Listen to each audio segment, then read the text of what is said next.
Hello, everyone, and welcome to the Week 8 NFL Power Rankings. And yes, this is going to be late in some of my picks. There was a couple delays. I was feeling very under the weather, but I'm starting to feel better now.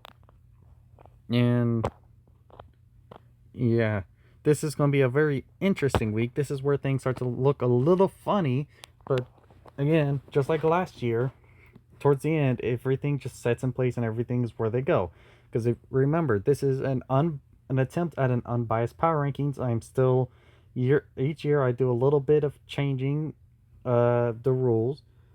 Last year, the first tiebreaker was the point differential, but it seemed a little unfair fair to teams who had a better record at that time. So I made the record the first tiebreaker for this year and stuff like that. I'm trying to it's a little difficult, but I am working on a way to make an unbiased attempt at power rankings on ranking teams. And again, as you can see, it's probably still needs to be a little work because there's a funky placement here with, well, the Falcons. Now, right now, I'm still looking at combined score of offense and defense from lowest to highest. If that's tied, I look at the win-loss record. Then I look at the point differential, win streak, head-to-head, schedule difficulty. Then if that's tied, a coin toss. New York Jets are still in last place as the only team left to be winless. They are last in offense with only 85 points scored. They are 27th in defense, 203 points allowed, with a negative 118 point differential. Horrendous point differential, 0-759 points. The Jacksonville Jaguars are 31st here. They are 1-6. Their offense and defense are both horrendous.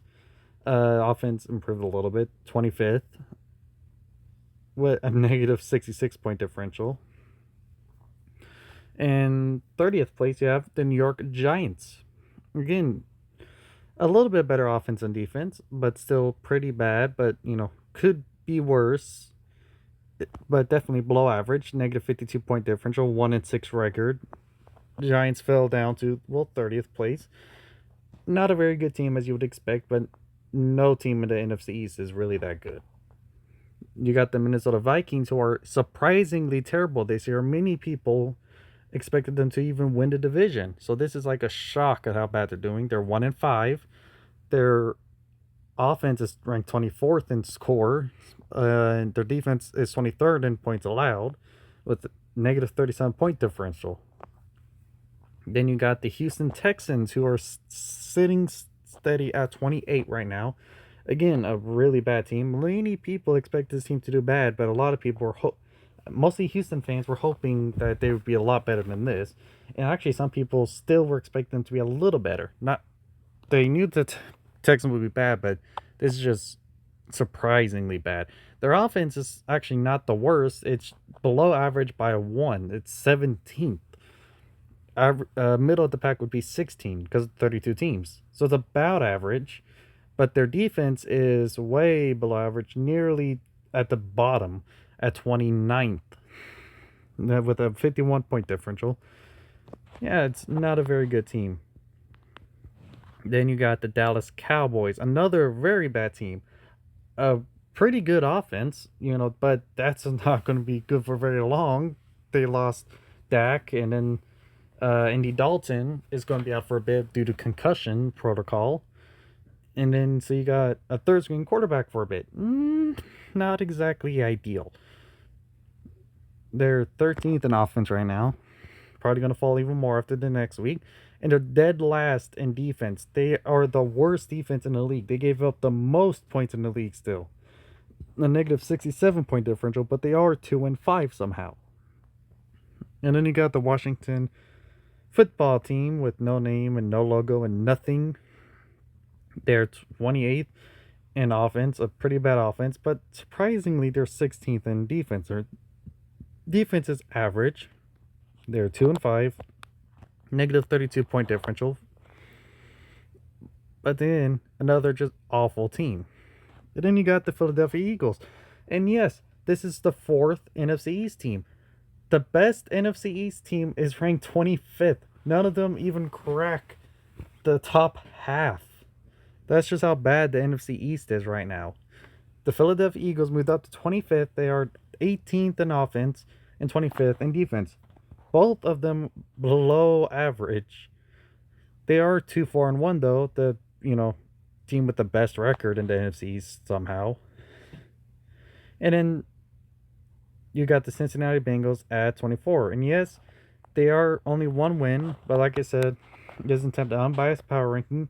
And you can't whine and complain about how inaccurate it is whenever the Bengals did tie with the Eagles, and it is only a one-win difference between this team and most of the teams behind it, so you can't cry about the inaccuracy just yet. They have scored 163 points for 18th, and they've allowed 194 for 24th. Negative 31-point differential, 1-5-1 team. And with 42 points, it sets them at 24. At 23, falling down, are the Denver Broncos. Not very good offense, ranked 30th in scoring at 116, but surprisingly good defense. That they've only allowed 153 points in the season, which is actually ranked 12th in the league. So that is above average. Not top 10, but it is above average with a negative 32-point differential and a 2-4 record. Then you got the Las Vegas Raiders. Average in offense, not so much in defense. Scored 171 points for 16th, but have allowed 197 for 26th. A negative 26-point differential. They are 3-3, however.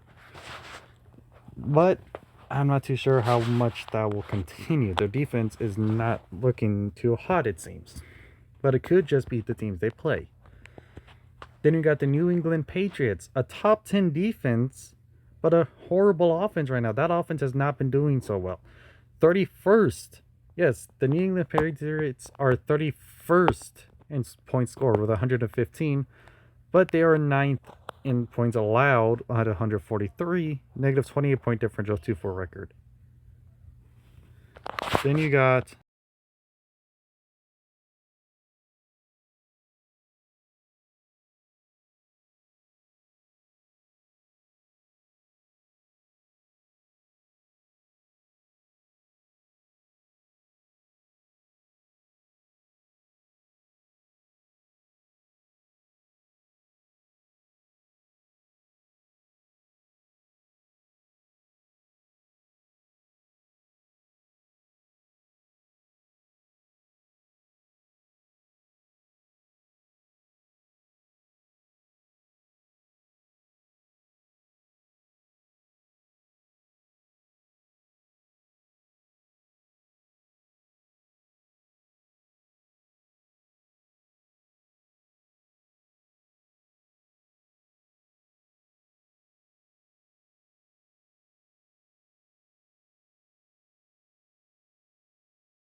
you've got the Los Angeles Chargers.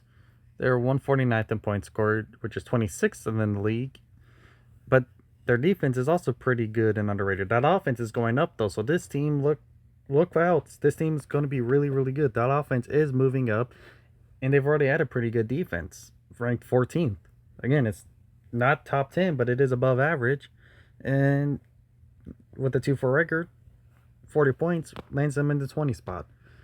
Then you got the Detroit Lions, who went up in record, went up and had a better offense, and their even defense did a little better. The defense went up to average. It's one with 100, only allowing 165 points on the game, not on the game, in the season. 165 points allowed would be a terrible game, but their offense is still down there with scoring only 156 points, a negative 9-point differential on a 3-3 record. They're still, at 500, ranked 19th. Then you got the Carolina Panthers, a little below 500 at 3-4. Their offense and defense are both below average, a negative 6-point differential, 38 points. Not a very good outing, but they're still in a okayish spot, I guess. And CMC is going to be coming back, so expect this offense to increase, and with more ground game and them controlling the ball more, expect the defense to also increase, allowing fewer points. Then you got the Buffalo Bills. Their defense is not doing so hot, and their offense is also not doing so hot right now. The Bills had a really good defense last year, but this year not so much. It did improve a little, going up to 22nd. Yes, up to 22nd in points allowed.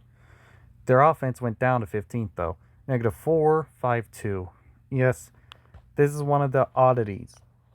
But their offense and defense is not doing so well. They're just finding ways to win games somehow. Now we're at the actual midway point, and we got the Atlanta Falcons. Here is the other oddity. A terrible defense, but this offense is somehow 8th. They scored 184 points on the season, which is 8th. Yeah, Matt Ryan is probably frustrated. You've seen him on the sideline. They're 1-6 with an 8th best offense. You got the Cleveland Browns. Yeah, the Cleveland Browns are 15th. Why? Because they have a pretty bad defense. They've allowed 221 points. But that offense, they've allowed 200 points. Yes, despite being 5-2, they have a negative point differential because of how bad that defense has been. But on the opposite end of the spectrum, you got the Chicago Bears, a really great defense, but a terrible offense. The defense is ranked 7th, and they're 5-2, but their point differential is -2 because of, again, the offense is bad. So you got the Browns at 15, the Chicago Bears at 14th, and then you got the Saints at 13th. A pretty good offense, even with Drew Brees struggling a little, ranked 11th, 180 points scored, but the defense is falling apart. The bottom half of the rankings, ranked 20th, allowed 174 points, plus 6-point differential, 4-2 record. And then in 12th, you got another 4-2 team, the Indianapolis Colts. The offense is still struggling, ranked 22nd, scoring only 157 points, but the defense is ranked 3rd.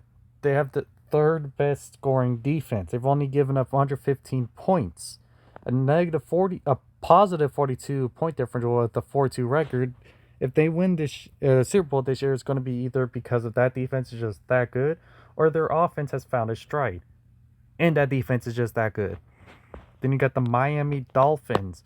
Yes, the Dolphins are somehow ranked 11th here. That's because their defense is doing amazing, and yeah, Fitzpatrick has been doing okay. But now we're going to take a look at that young quarterback. We'll see how well he does. They've scored 160 points. That's only good enough for 21st. But they've allowed 113, which is good for 2nd. They're a really great defense. Now we get to the top 10 teams. All these teams should be in the playoffs. At least all these teams are in the playoff hunt. But when at the end of the year, if you're the top 10, you are definitely a playoff team. You got the Seattle Seahawks. And yes, this is a playoff team. They are 3rd in their offense. They don't have the best offense, shocking. They've scored 203 points. Their defense, again, this is the same story for the Seahawks. Great offense, not so great defense. Ranked 19th, allowing 172 points, plus 31 point differential, 5-1 record. They've only had one loss on the season. It's to a divisional opponent, so this is a really good team. Then you got the Green Bay Packers, another really good team. A 6th best offense and a 15th best defense. A good offense, a really great offense, and then an average defense. So that's pretty good. A plus 38 point differential, 5-1 record. Their only loss was, again, against a really good team, but it was an embarrassing loss. And I don't think that if they play again, if they meet in the playoffs, I don't think it's going to be as embarrassing. But they could be losing again because the team that beat them is a really good team. And 8th, falling down to 8th, are the Tennessee Titans. They're still 7th in offense and 12th in defense. That didn't change at all. It just, other teams just happen to be a little better. 5-1 record. Still a really good record. They are leading their division. And 7th, you got the Los Angeles Rams. It is a little funny because while the NFC East, there's a lot of bad teams. The NFC West, on the other hand, there's a lot of good teams. And then you got the NFC South. There's okay-ish teams. But yeah, the NFC West, there's a lot of good teams. There's the Rams. There's the 49ers. And then there's the Seahawks. Three really good teams. I think there's one, the last team is, I'm pretty sure is bad. And then the 49ers, a top 10 offense and a top 10 defense. Again, that's the other good team in NFC West. A little worse record than the Rams, I believe. 4-3, ranked 6th, a plus 45 point differential. Now you reach the top 5. These are Super Bowl contenders. Yeah, surprisingly, right now the Cardinals. Oh no, the Cardinals, another NFC West team that's good. All the teams in NFC West are good. The Arizona Cardinals are 3rd in points scored and 11th in points allowed. A Super Bowl contender right now, which is surprising. It's a team, but again, shouldn't be too surprising. They do have Larry Fitzgerald, DeAndre Hopkins, and Kyle Murray. That is a huge offense right there. And then you got the Ravens. Their offense dropped down to 12th, but their defense is moved up to 1st. They're 5-1. Another really good team, another Super Bowl contender if they find a way to actually win games in the playoffs this year. Again, the quarterback was still very young. This is his 3rd chance now. Now we get to the top 3. These are the ones that should be the most likely to win the Super Bowl. And in 3rd, you got the Steelers, ranked 9th in points scored and 4th in points allowed. Again, a really great team. The only undefeated team left, 65 point differential. A really good top 3 team. And then in 2nd place, getting the silver, is the Chiefs. Another team. They do have a shot at the back-to-back Super Bowl. But I don't think it's going to happen. It is a rare case, but they are still a really good team with 2nd in points scored and 9th in points allowed. A good offense and a good defense. They are 6-1, but they are showing a little bit of cracks. I don't think they're going to be able to keep up with every team again. I don't know if they'll have everything fall in place again, because that was a bit lucky last year. And still a great run, but I don't think they're going to make it back-to-back. But the best team is Tom Brady is leading the Tampa Bay Buccaneers, turning them into the best team. They have the best offense and they have a top 8 defense. They have scored 222 points and they've allowed 142 points. A plus 80 point differential, 5-2 record for 9 points. Yes, at 5-2, the Tampa Bay Buccaneers are right now the best team